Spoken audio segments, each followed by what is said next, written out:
আসসালামু আলাইকুম রহমতুল্লাহ। দেশের প্রতি ভালোবাসা আমি সৌদিতে না আসলে দেখতাম না। তো সবাই কালিমার পতাকা উড়াতে উড়াতে রাস্তাতে চলতেছে। আজকে সৌদি আরবের ন্যাশনাল ডে, সবাই ন্যাশনাল ডে উদযাপন করতেছে। আর রাস্তাতে বের না হলে বুঝতাম না যে আজকের পরিবেশটা এত সুন্দর। আজকে যেন সৌদি আরবের ঈদের দিন। তো আমার কাছে ঈদের দিনের মতোই মনে হয়েছে। তো এতটা খুশি সবাই এবং এত সুন্দরভাবে রাস্তাঘাট সব জায়গায় সাজিয়ে তুলেছে। সব জায়গাতেই সবুজ শ্যামল পরিবেশ সৃষ্টি করানো হয়েছে। তো মাশাল্লাহ, সবার হাতে হাতে পতাকা। তো এরকম দৃশ্য বছরে একবারই দেখা যায়। তো এই দৃশ্যটা ন্যাশনাল ডে সময় দেখা যায়।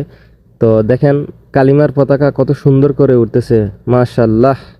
তো সকল সৌদি প্রবাসী এবং সৌদি আরব যারা সৌদি আছেন সকলকে ন্যাশনাল ডে উপলক্ষে অভিনন্দন।